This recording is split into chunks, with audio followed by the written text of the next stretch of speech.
Empecemos por el tema de las elecciones, ¿te parece? Justo esta entrevista va a salir una semana antes del 26 de enero. ¿Te genera algún tipo de expectativa, primero? Muy poca. No espero ningún cambio, espero más bien una continuidad, reiteración. Una de las típicas reincidencias peruanas. De acuerdo. No veo un Congreso nuevo, no veo grandes ideas, no veo la aparición de un escenario distinto. Pero en fin, por lo menos lo que se logró fue romper la maquinaria mafiosa del apro fujimorismo y lograr un Congreso que va a ser un archipiélago de menudencias. Pero con una bancada, se estima, de fuerza popular que va a ser relativamente importante. Dentro de la menudencia, quiero decir. Sí, sí, relativamente importante. Y va a depender del gobierno lograr que esta vez haya un entendimiento con el Congreso que permita una tregua que nos lleve al 2021 de una manera más civilizada. No creo que esta vez el Ejecutivo pierda la oportunidad de concertar con un Congreso fragmentado para lograr consensos mínimos. ¿Tú crees que se les haría más fácil la negociación política entonces? Desde luego, porque lo que hacía imposible cualquier negociación era la hegemonía absoluta del fujimorismo aliado con el APRA y con los escombros de algunos otros partidos. Ahora, la poca expectativa que tú sientes en realidad es general, ¿no? Como que no hay un clima electoral, ¿no? Sí, lo que no hay es un clima cívico, una urgencia de cambio. Parece que el peruano no se diera cuenta de la crisis institucional por la que atraviesa el país. Somos una economía 70% informal, tenemos un déficit de gestión porque no podemos ni siquiera gastar el dinero que tenemos. Sí, tenemos serísimos problemas en todo el sistema judicial y los peruanos parecen ajenos a su propio drama, es tragicómico. A su propio destino.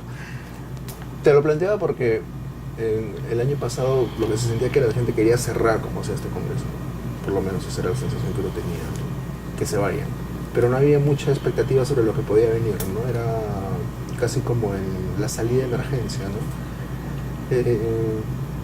Yo tampoco tengo mucha expectativa por el Congreso que va a venir, y no sé si habrá expectativa hacia lo que podría ocurrir en el 2021, quiero decir, ¿no? ¿Tú cómo sientes que puede ser este año y medio político que viene?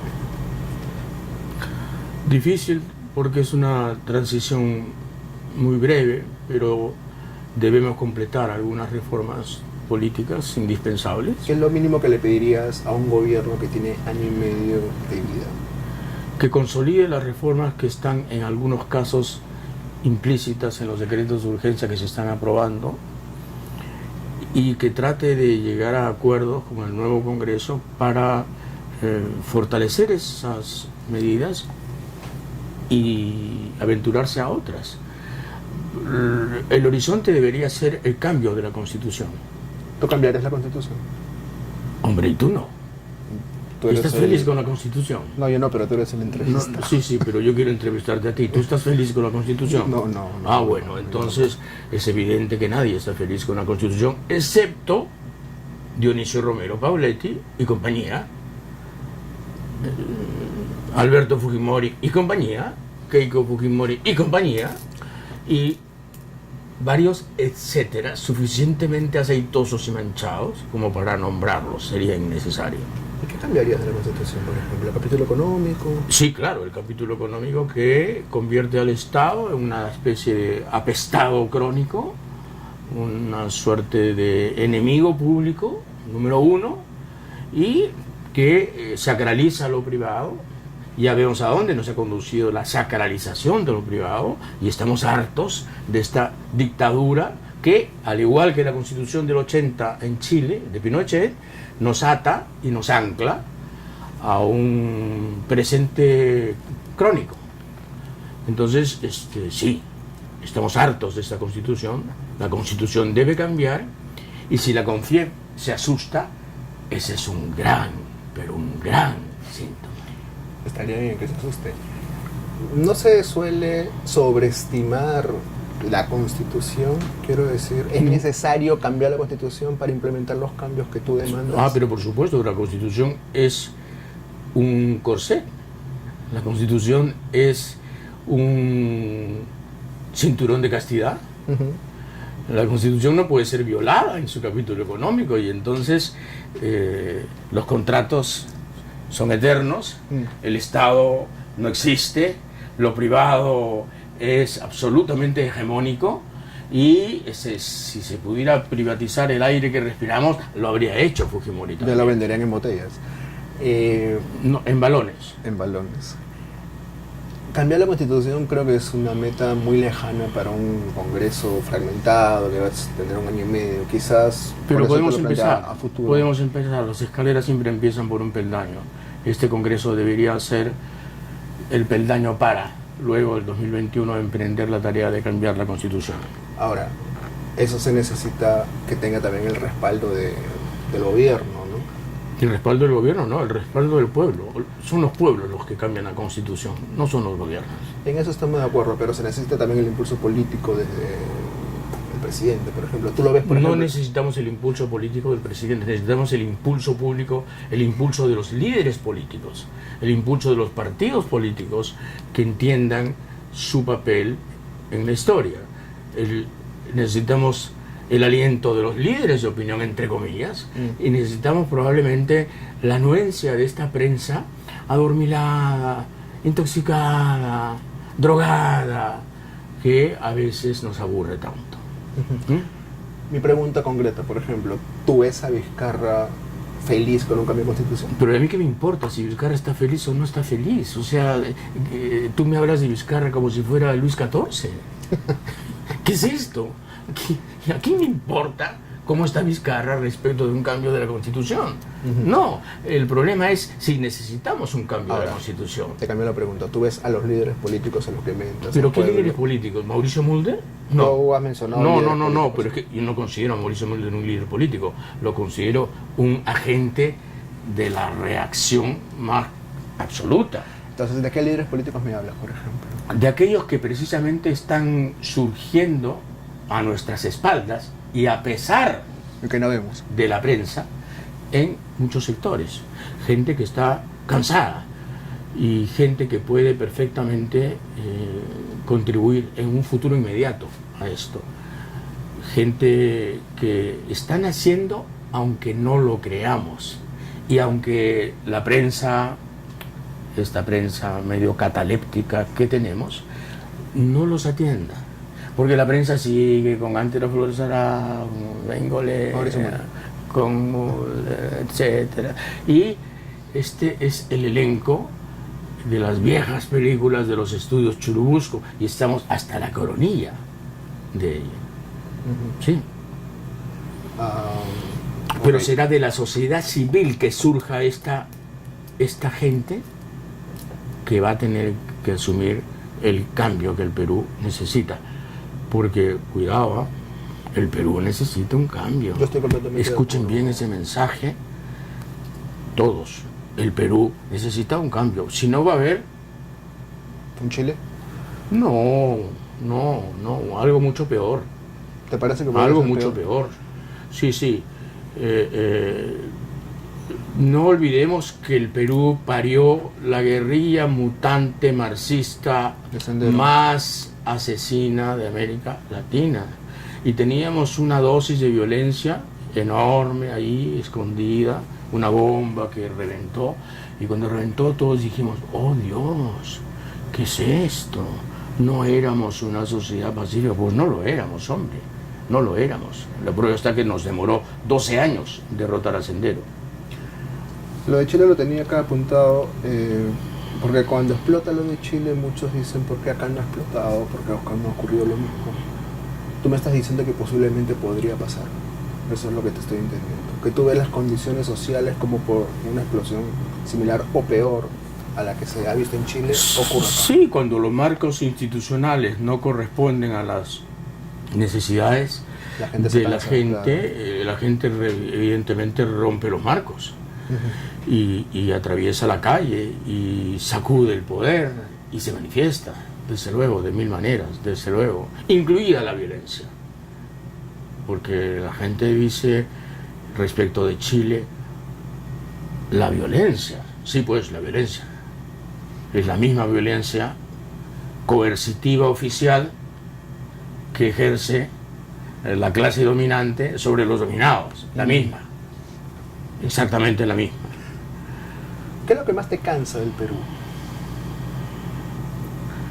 La monserga, la paporreta, la calcomanía,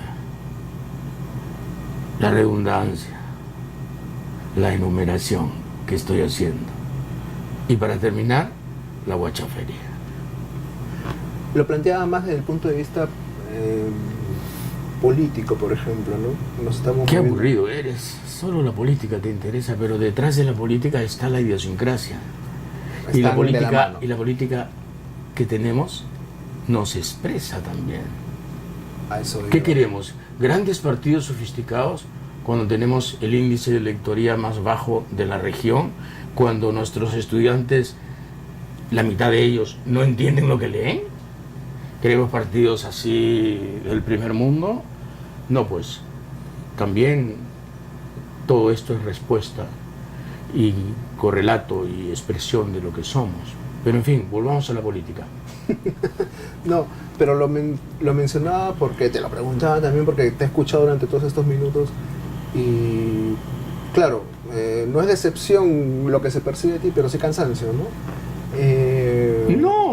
No estoy cansado de luchar. No, yo lucho hace muchísimos años y siempre por lo mismo y no me he cansado de luchar. Yo sé que el mundo es imperfecto y que el Perú es más imperfecto aún que el mundo. Sí, claro, porque es mi país y lo conozco mucho. Pero eso no me disuade de luchar, no me impide luchar y no me impide este tono enérgico. Más bien, no estoy cansado en absoluto. Lo que pasa es que estoy convencido de que la lucha se hace más difícil cada día y por lo tanto más apetecible. Porque amar una causa perdida, como decía Borges, es el gesto más caballeroso que puedas tener. No sé si tan perdida, pero en todo caso vale la pena lucharla, ¿no? ¿Tienes alguna expectativa seria del Perú de acá los siguientes 10, 15 años? ¿Cómo quisieras ver a este país en ese tiempo? Cambiado, con agenda distinta, sin la dictadura cultural de la derecha, sin las esposas que nos ha puesto el pensamiento conservador, que virtualmente rige todo. Aquí no se puede hablar de lo más esencial porque está prohibido. Por ejemplo, hablas del modelo económico Y se asustan. y Tiemblan, sí. Y si fuera sincero dirías nos asustamos. Abren los ojos, hacen preguntas, digamos, preocupadísimas. O sea, hay que cambiar la Constitución, sí pues, hay que cambiar la Constitución. Y entonces lo que yo digo es, en 10 o 15 años quisiera ver un Perú liberado, no anárquico, no izquierdista, no con un apellido ideológico, pero liberado de esta dictadura que nos impuso a la fuerza el gobierno de Fujimori. Porque no lo olvidemos, aquí el neoliberalismo se impuso a patadas y con tanques, e igual que en Chile, con sangre y fuego. Entonces no es que un día el pueblo peruano decidió probar el modelo liberal, ultraliberal, neoliberal para ensayar un nuevo método de crecimiento y de desarrollo y para amar a Alan Smith y para honrar a Milton Friedman. No, es que vinieron unos cachacos, cívico-cachacos en el caso del Perú, cachacos puros en el caso de Chile, y dijeron, esto es, esto. Entonces, esto es lo que debe terminar, lo que está por terminar en Chile. En abril viene el plebiscito para cambiar la Constitución, aunque la derecha ya está trabajando para tratar de corromper ese proceso. Y en el Perú será inevitable hacer lo mismo. Será inevitable liberar fuerzas que no están en juego en este momento y que pueden contribuir mucho al desarrollo económico. Entonces, no le tengamos miedo al cambio, le deberíamos tener mucho miedo a la parálisis, y en eso estamos. Somos lisiados, contentos. Lisiados satisfechos. Sí, sí, sí. Quizás porque... Sí, pues le podemos tener miedo al cambio, ¿no? Exactamente, nos han asustado, nos han criado en el miedo, nos han educado en el miedo. El miedo es al cambio, teme el cambio. Y no hay nada peor que eso. No hay nada peor que una sociedad que no sea dúctil, plástica y, digamos, capaz de interpretar las necesidades del cambio. También lo tenía apuntado. Cuando uno habla de estos temas sobre el Perú, columnistas, más o menos la percepción generalizada es que pero estamos mejor de lo que estábamos antes. ¿Tú firmarías esa frase? ¿Estamos mejor de lo que estábamos antes? ¿Cuándo es antes? ¿A qué antes te refieres? 20, 30 años. ¿A qué antes te remites? 20, 30 años, más o menos es el periodo histórico que suelen comparar, ¿no? Si nos comparamos con lo que éramos en los 80s, estamos muchísimo mejor. Yo no lo creo así. ¿Estamos mejor en qué? ¿En liderazgo político? ¿Estamos mejor en cultura? ¿Estamos mejor en educación? ¿Estamos mejor en salud? ¿Estamos mejor en igualdad? ¿Estamos mejor en equidad de oportunidades? No, en absoluto. O sea, los países no se miden por el PBI. No, eso es falso. Los países no se miden por si pertenecen o no a la OCDE. Los países se miden de otra manera, y desde esa perspectiva, la perspectiva hemos avanzado mucho. Política y cultural, no solo no hemos avanzado, hemos retrocedido. Hemos retrocedido. Mira los partidos políticos, mira el sistema en el que estamos, en el que cualquier Luna Gálvez es capaz de ser protagonista en un escenario corrupto y amarillo, y en donde la política se ha convertido en un festín de pobres diablos. ¿De qué hablamos? Cultura, peor. ¿Cultura? Pregúntale a PISA. Pregúntale a las pruebas PISA, cómo andamos en educación. Y pregúntale a los muy preocupados dueños de periódicos que ven cómo sus lectorías se hunden.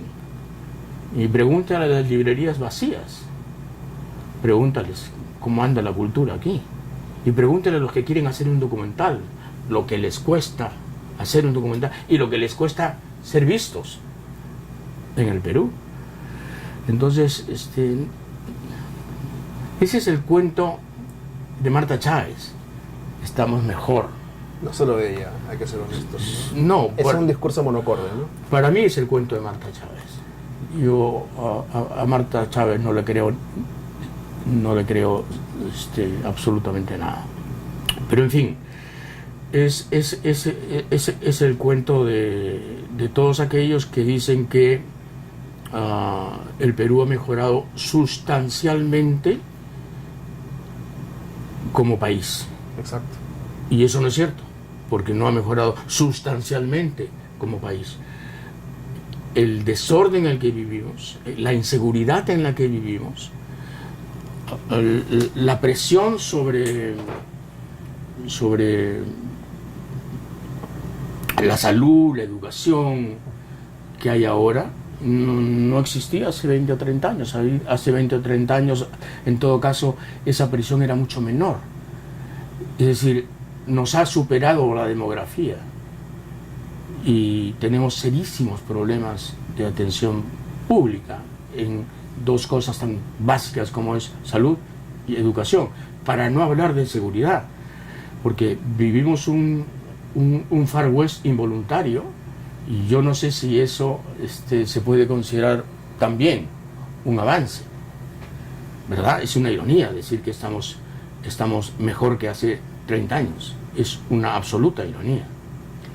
Claro, quizá la comparación tiene que ver más con cifras macro, sendero, etcétera, ¿no? Bueno, Quizás es una mirada muy epidérmica, ¿no? Tienes razón. No, una mirada muy estadística, ¿no? Sí, hemos crecido en nuestra economía, pero, por ejemplo, seguimos descuidando la agricultura pequeña y nos hemos dedicado a fomentar la agroexportación. Entonces, al mejor, digamos, los mejores productos de la tierra para afuera. Y tenemos una minería rentable porque es una de las minerías que menos impuestos pagan, gracias a las concesiones de los sucesivos gobiernos. Entonces, si examinamos bien la cosa, no ha habido un avance institucional cualitativo en el Perú. Ni en las condiciones de vida de la gente tampoco. Yo no soy un viandante, no soy un trotador, no visito las barriadas, los pueblos jóvenes, los cerros, pero todos aquellos que lo hacen me dicen que nunca han visto más pobreza que ahora, más pobreza cuantitativa, ¿no? Y la siguiente pregunta es: ¿cuánta gente considerada de la clase media está al borde de regresar a la pobreza por un puñado de soles? Estamos en un país en donde las estadísticas son como esto: si ganas 293 soles mensuales, ya no eres pobre. ¿Sabías eso? Según las cifras oficiales, si ganas 293 soles, ya no eres pobre. ¿Qué cifras, las peruanas? Sí, Ah, per no sabía cápita. eso. Sí, per cápita. 293 soles, ya no eres pobre. ¿Al mes? Al mes. Sí, No sabía eso. sí, los que nos puede costar una comida, a ti y a mí. Sí. Entonces, claro, efectivamente, con esas estadísticas estamos al borde de la plenitud. Sí, claro. Así cualquiera, ¿no?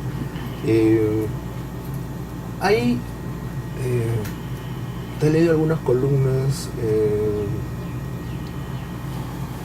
varias, no sé qué tantas, pero donde cuestionas, por ejemplo, algunos discursos que se han puesto ahora muy en boga. Por ejemplo, como los discursos feministas, etc. Y te quería preguntar, primero, ¿qué percepción tenías tú, por ejemplo, del feminismo? Yo soy un feminista de facto. He trabajado siempre con reporteras mujeres. Te lo preguntaba porque... He creído siempre en las mujeres. Y no necesito ningún adoctrinamiento al respecto. No entiendo bien esta guerra de géneros que alguien quiere desatar. Ajá. ¿Te parece que se quiere desatar una guerra de géneros? Te lo preguntaba porque a veces percibo cierta crítica hacia ese movimiento. A mí no me parece mal que lo critiques. No, creo que te has equivocado de entrevistado. Eso se lo tendrías que preguntar a Víctor Hurtado, que es un oficioso adversario inteligente y culto del feminismo radical. Ajá. Que sale publicado en Gilera. Sí, claro, y que publico con gran placer, porque es un placer de lectura en primer lugar. Ahora, pero suscribe sus ideas, ¿no? No necesito suscribir sus ideas para publicar su columna. Muchos columnistas en la revista publican sus pareceres. Del mismo modo que supongo que el director de tu periódico no suscribe inexorablemente lo que dice Ricardo Uceda y lo que alaba Aldo Mariátegui. No. ¿Verdad? Entiendo que no. Entiendes que no, ¿de acuerdo? Pero cuando me dices que se plantea una guerra de géneros, ¿a qué exactamente te estás refiriendo? No, he dicho, yo no creo en los que plantean una guerra de géneros. ¿Tú crees que porque no creo una que guerra de haya géneros? necesidad de una guerra de géneros. He dicho que soy un feminista de facto y confirmo eso, ratifico eso. De acuerdo. Todos los problemas de inequidad que hay en relación a la mujer deben resolverse, desde luego. Así que ha habido una postergación de sus derechos y eso merece un replanteamiento social y legal, además. Pero como yo nunca he estado en ese bando, en la práctica de la discriminación, entonces Ni siquiera estoy insinuando que discrimines, pero no sí me siento interesaba concernido. sí me interesaba conocer tu parecer. Porque además es un tema pues, que está muy de moda en estos años, ¿no? Sí, en lo que no estoy de acuerdo es con ningún tipo de ismo tóxico, ¿no? Machismo, hembrismo, no. ¿No te gusta? Rechazo profundamente ambas cosas, ¿no? Ajá. Hay cosas de este mundo más moderno, más conectado, que te incomodan. Hay cosas que extrañes, no sé, de años pasados. Tú me preguntas si tengo alguna melancolía de viejo. No de viejo, pero sí melancolía. Sí.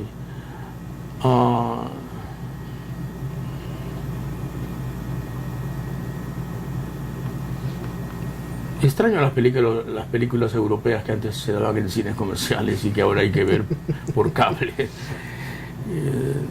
Extraño las librerías más llenas, extraño las conversaciones sobre literatura, que eran más fáciles de entablarse antes.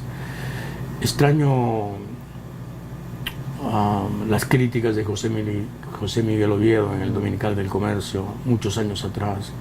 Extraño las crónicas viajeras de Miguel Jesús Orbegoso. Extraño las iras de Francisco Ugarte, extraño el humor de Enrique Sileri. Sí, pues claro. A mi edad uno ya extraña cosas y a mi edad uno mira al árbitro y ve que el árbitro está mirando el reloj. Entonces extrañas las cosas con más urgencia. ¿Extrañas la televisión? No.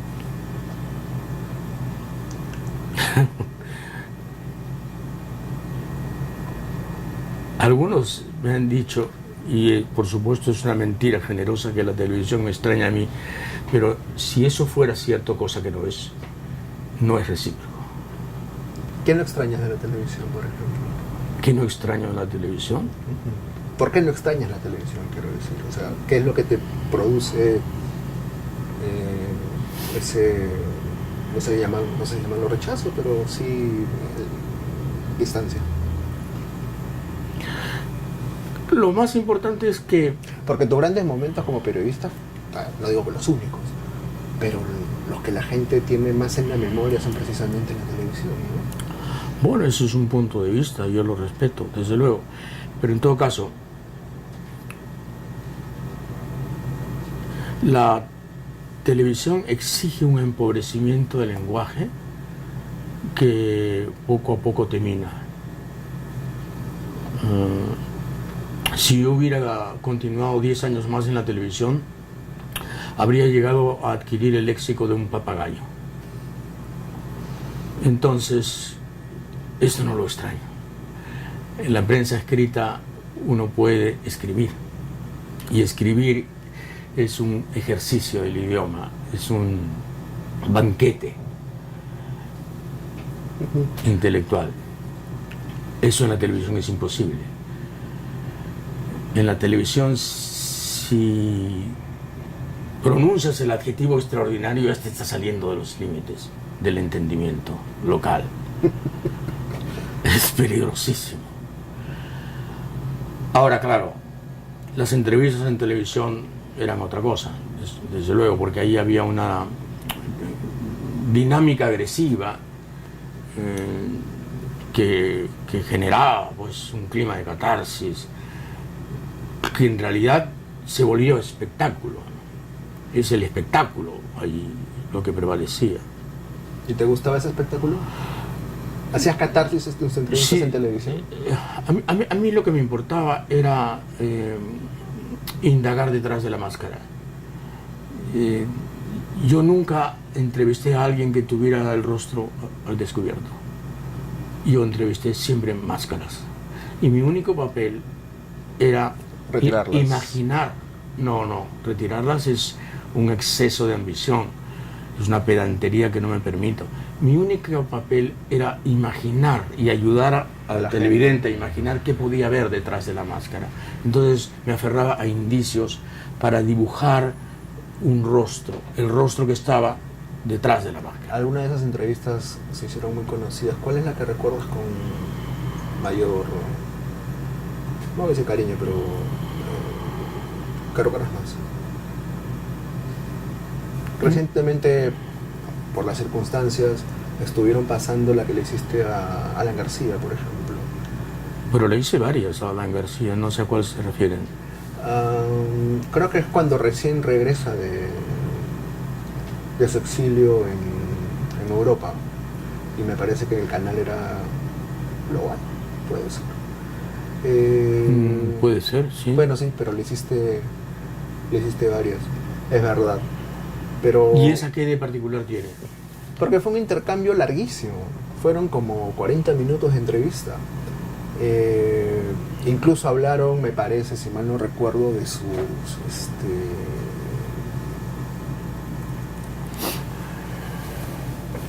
bueno, obviamente lo que fue su primer gobierno, etcétera, y alguna referencia a sus presuntos problemas psicológicos, ¿no?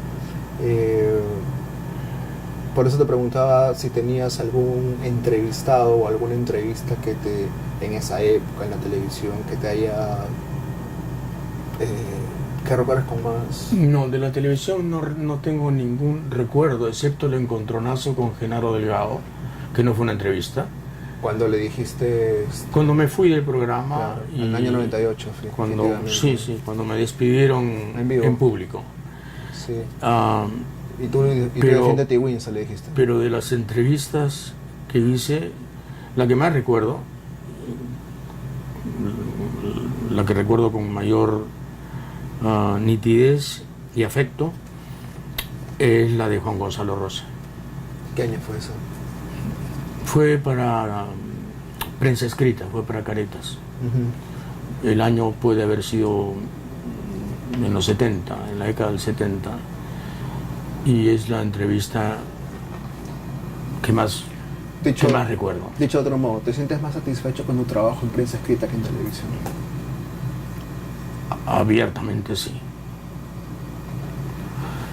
Yo nací en la prensa escrita, pertenezco a la prensa escrita y espero morir en la prensa escrita. ¿Con Hildebrand en sus 13?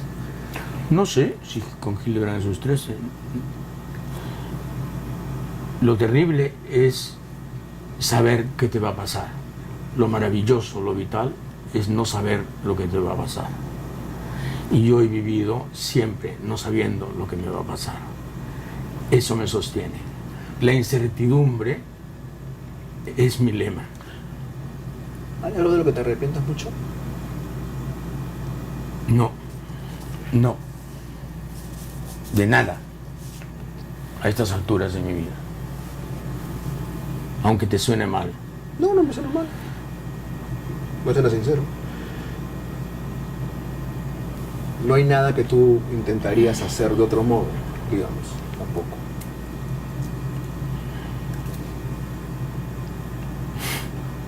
A mí mi edad se me ocurren varias cosas, pero a ti no. No, pero esos son lamentos inútiles, ¿no? son terapias imaginarias. Retrotraer tu vida como en la película ¿no? Sí, claro. Una película sobre el tiempo, ¿no? Sí, sí, sí, sí. Y corregir lo que pudiste hacer mejor. No ensayo ese masoquismo. Bueno, Hice lo que pude y eso me basta. una opinión general sobre qué te parece Martín Vizcarra. Quisiera conocer tu opinión sobre él. Pasará la historia como el hombre que rompió una mafia congresal y tuvo el coraje de hacer uso constitucional de su derecho de cerrar el Congreso. Desperdició una gran oportunidad de hacer más obra, de hacer más gestión, pero sin lugar a dudas va a pasar a la historia.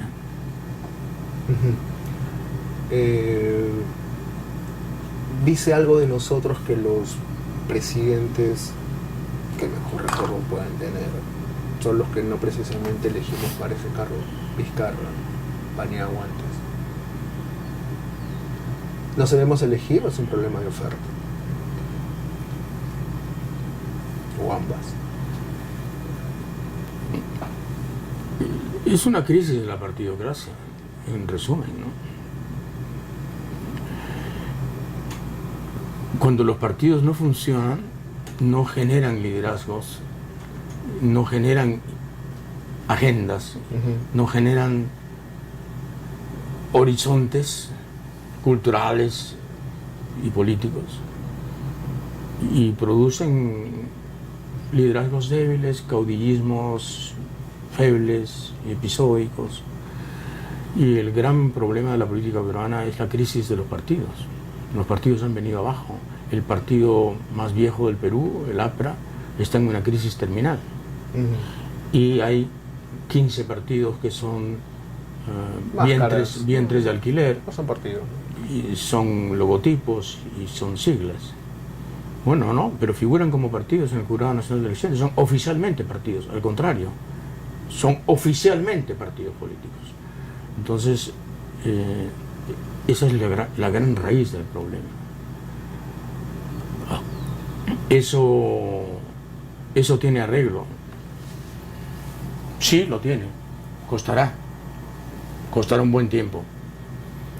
Pero por eso es que tenemos que liberarnos de la dictadura conservadora en la que estamos languideciendo.